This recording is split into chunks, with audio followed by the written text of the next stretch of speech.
Ya, bueno, vamos con un poquito más de calma. Esta parte ya es más corta. Bueno, fisiología.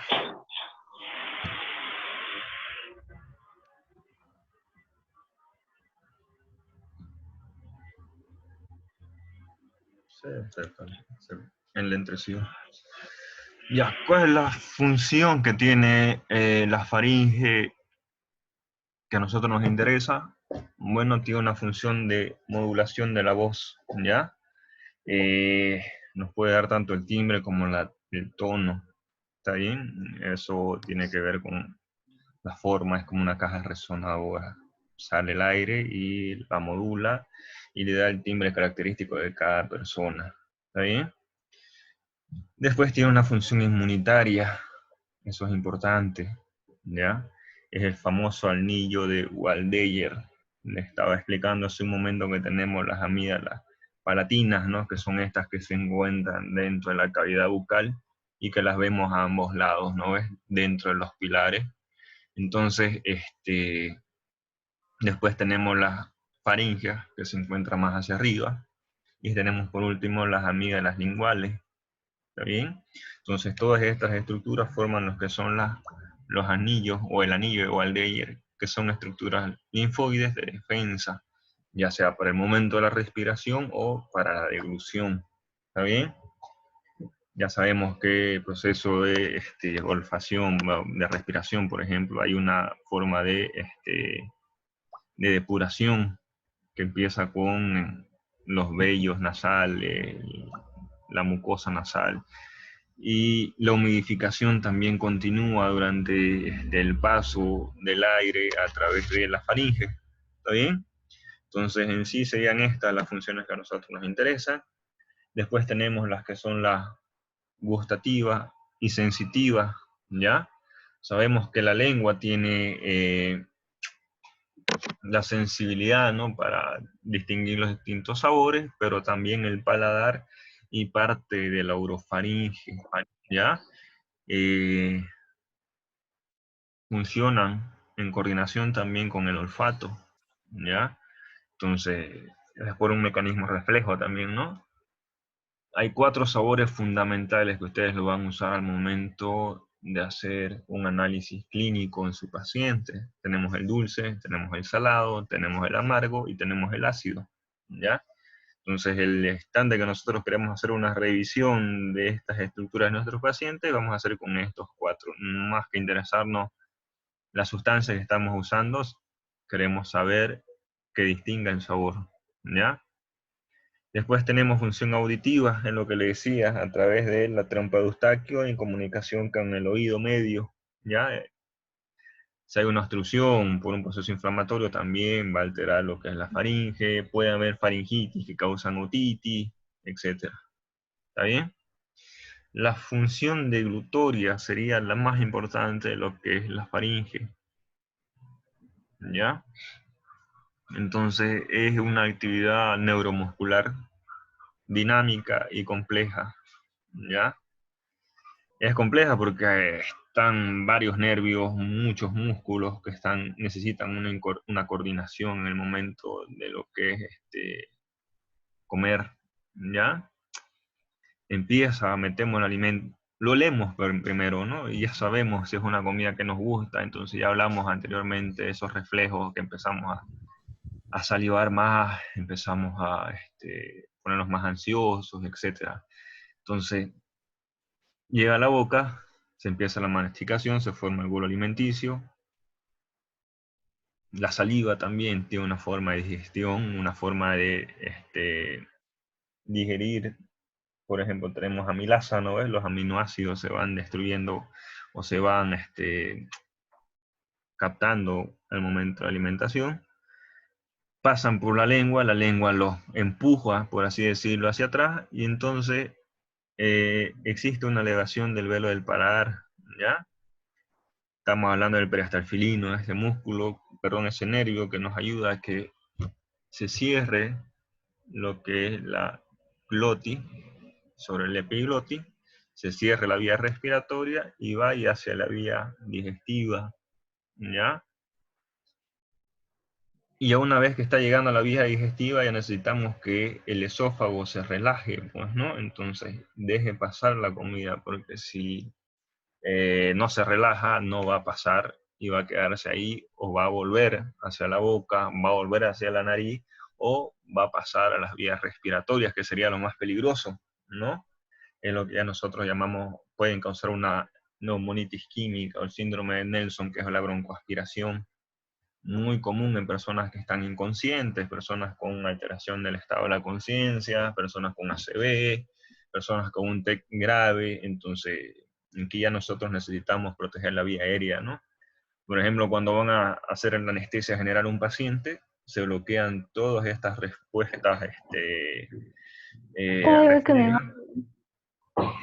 Todas estas respuestas reflejas son bloqueadas por los anestésicos que usan. Entonces es importante por eso que el paciente esté en NPO, esté sin haber alimentado, ingerido alimentos por lo menos 6 horas para prevenir esto, ¿ya? Entubarlo al paciente ya es una forma de proteger la vía aérea. Bueno, y lo mismo que les decía, si es una persona con secuela de ACV, es difícil darles de comer y lo ideal es hacerlo a través de una sonda, ¿ya? Después tenemos los nervios, ya hablamos igual, cuáles son los responsables, el plexo faríngeo, de que todo esto funcione bien. El núcleo central de todo esto, quién es que lo maneja, se encuentra en el Patrícia, del banco ventrículo. Patrícia, seu micrófono, por favor. Su micrófono, por favor, apáguenlo. Ya. La exploración. No se olviden que tenemos una nasofaringe, una hipofaringe y una rinofaringe, ¿no? Entonces, la exploración sí o sí vamos a empezar por la boca. Bueno, esperen un momento.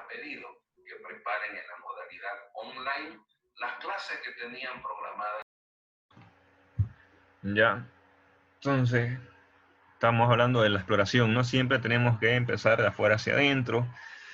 Tenemos que empezar de los labios, porque vamos a ver que también vamos a ver algunas patologías que nos interesan cuando hablamos del herpes, por ejemplo, ¿no? El vestíbulo de la boca, vamos a ver lo que es la arcada dentaria, por lo menos vamos a ver si hay una maloclusión de la boca, si hay alteraciones en la masticación, cómo se desgastan los dientes. Es importante que nosotros veamos lo que son las caries, ya no porque a nosotros nos interese tratarla, como les dije, pero es importantísimo la salud de la persona. Las caries son un proceso infeccioso que sí o sí necesitan ser tratados, ¿ya? Entonces, podemos ver alteraciones también en lo que son las mucosas de la cavidad oral y nos pueden indicar enfermedades inflamatorias, enfermedades autoinmunes, pacientes con alteraciones, por ejemplo, el VIH. ¿Ya? Es común que tengan alteraciones en la cavidad oral, ¿ya? En la nasofaringe o rinofaringe tenemos que ver que puede ser causa de insuficiencia ventilatoria, ¿ya?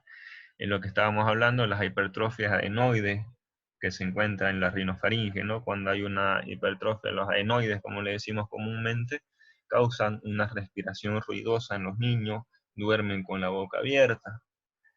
Cuando son las palatinas, las que están aquí dentro de la cavidad bucal, la que podemos ver a través de la boca a simple vista, causan un ronquido, ¿ya?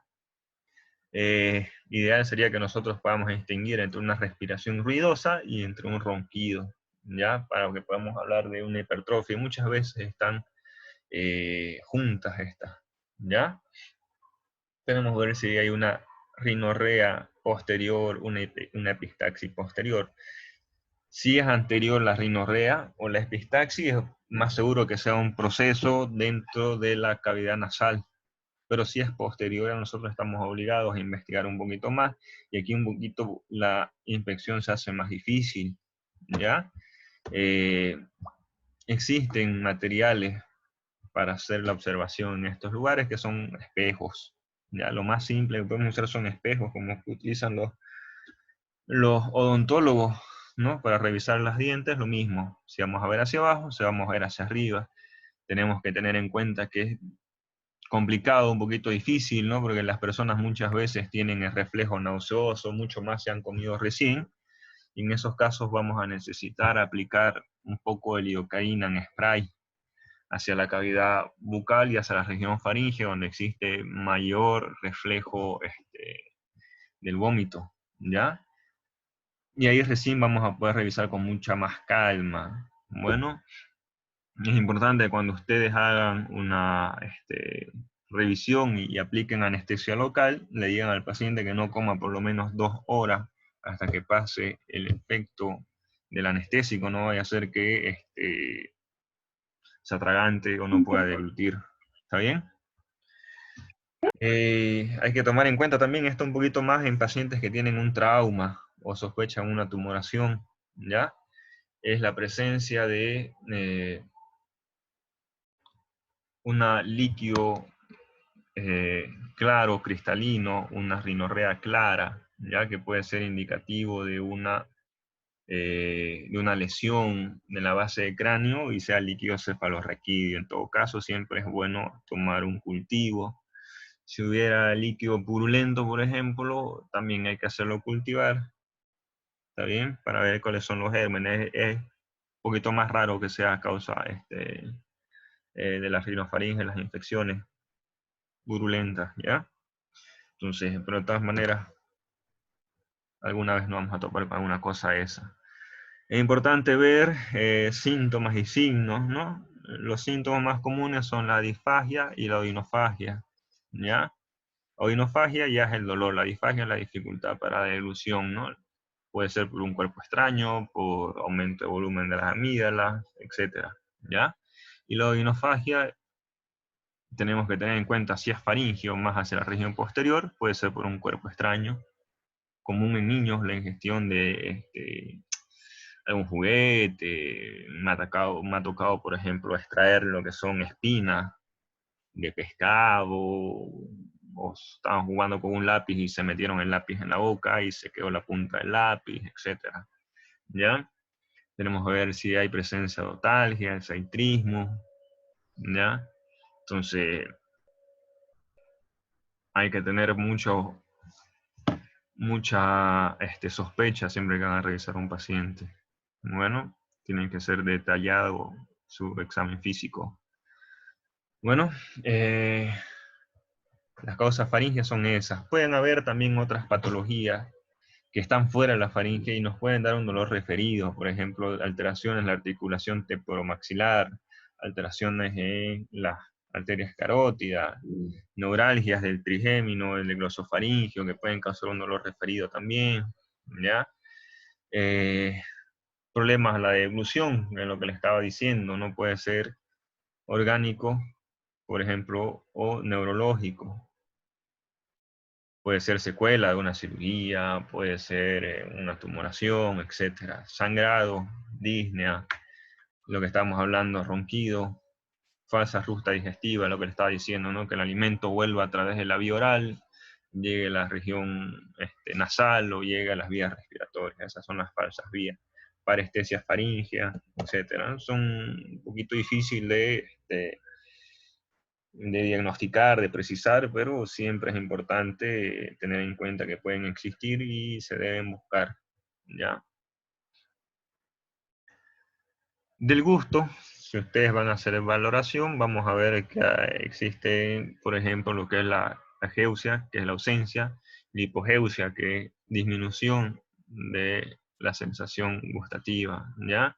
Y excesiva, por ejemplo, por hipergeusia o parageusia. Esto es común, por ejemplo, en las embarazadas, ¿no? Son más gustosas para comer, ciertas comidas no les agradan, ciertos sabores, ciertos olores, entonces prefieren comer otro tipo de alimentos, comidas más saladas o más dulces, etc., ¿ya? Alteraciones neurológicas por estrés, por ejemplo, también puede ser causas de hipergeusias, parageusias, ¿ya? Personas con alteraciones psiquiátricas ya más importantes, ¿ya? Pueden también referir a alguna de estas alteraciones.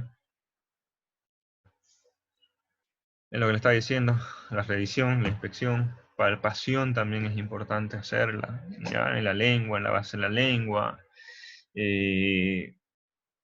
Palparlo hasta la región posterior es imposible, ¿no? Pero de todas maneras se pueden palpar las estructuras, por ejemplo, en los labios, la desembocadura de los conductos de esteno, ¿no? Puede haber una inflamación o una infección de las glándulas salivares aparátidas, y puede haber una secreción purulenta. También es importante que los revisemos si es que tenemos alguna sospecha. Nosotros podemos hacer la gustometría química, ¿no? Lo que le estaba hablando, teniendo en cuenta los 4 sabores principales. Podemos usar sal, por ejemplo, para lo salado, una sustancia dulce, una pastilla para lo que es el dulce, ácido cítrico, para el ácido cítrico, ¿no? Por ejemplo, el limón, ¿ya? Etcétera, ¿ya? Entonces, existen otros estudios más importantes, más precisos, existen, pero no están a nuestra disposición en un consultorio normalmente. ¿Está bien?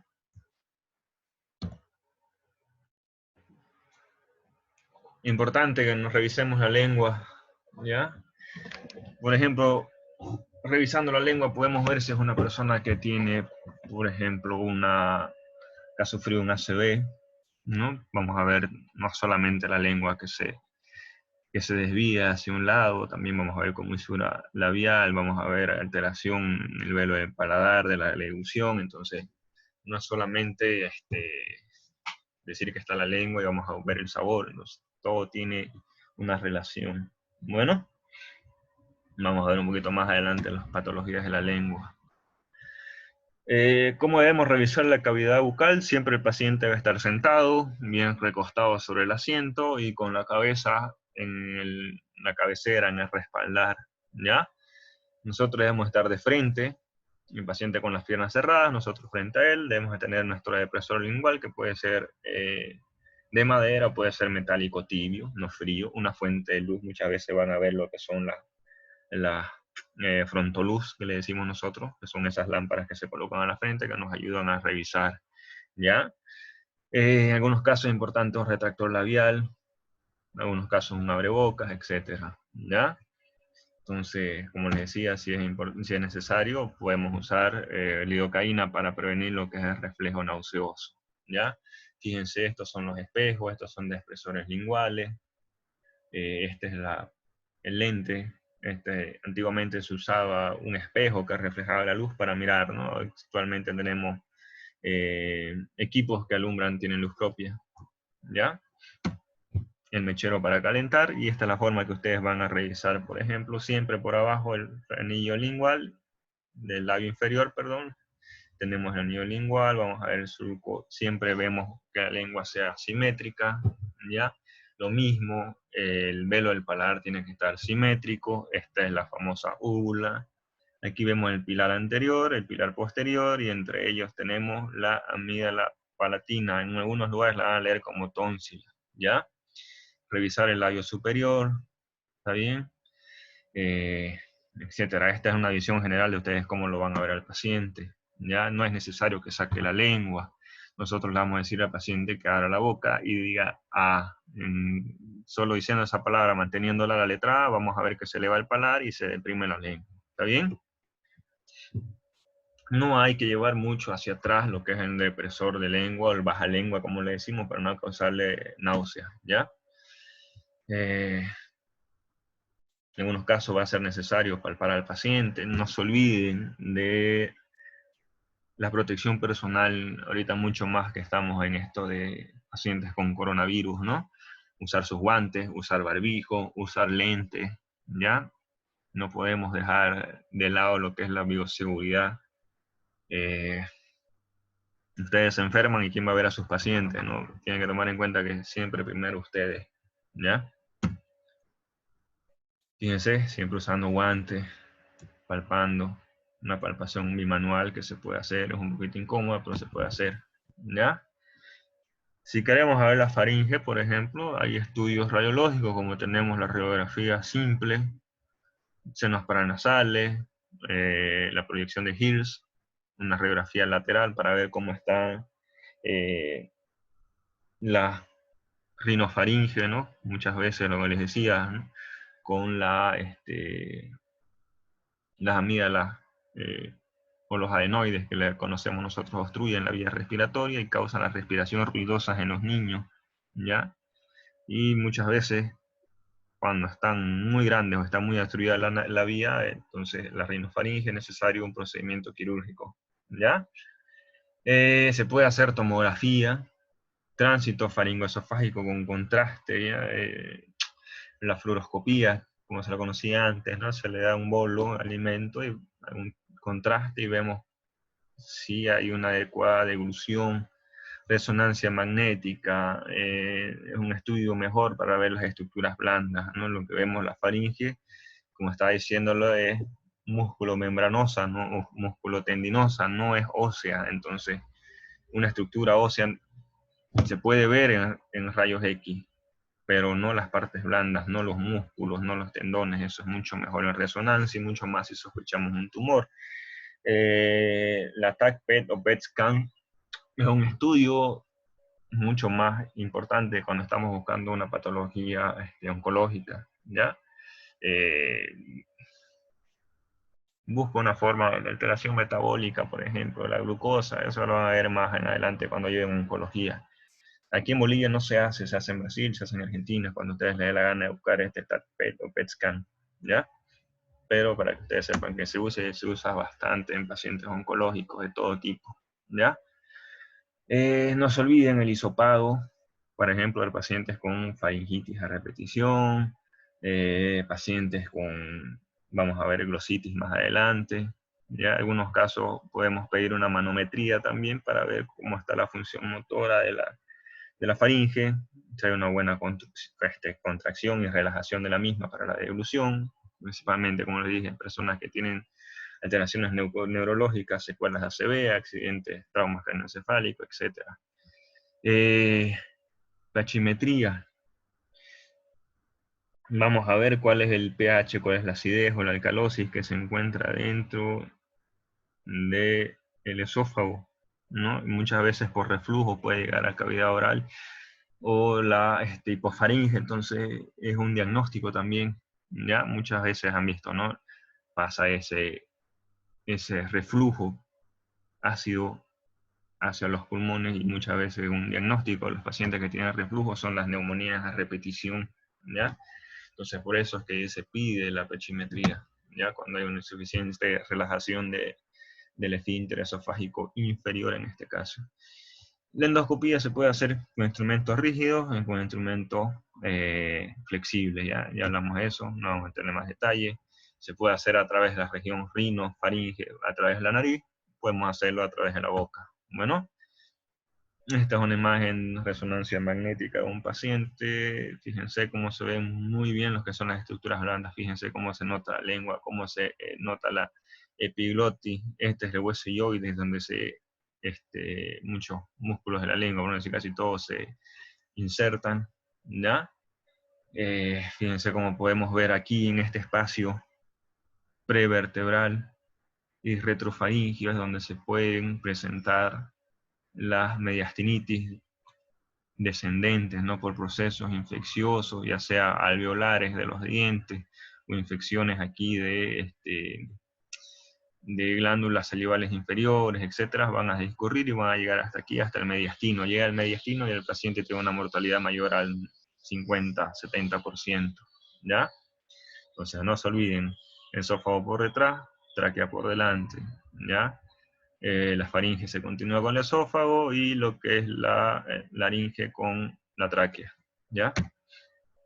Esta es otra imagen, fíjense el velo de palar aquí se ve mucho más claro, ¿ya? Fíjense estas imágenes que son un poquito más oscuras, ¿no? ¿Por qué? Porque es aire, ¿ya? Esta es tomografía, ¿ya?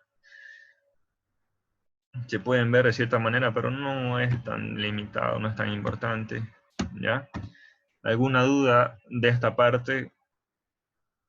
Es un poquito pesadito hablar lo que es anatomía, ¿no? Y yo sé, cuesta, no le estoy pidiendo que seamos anatomistas, no le voy a preguntar a detalle esas cosas.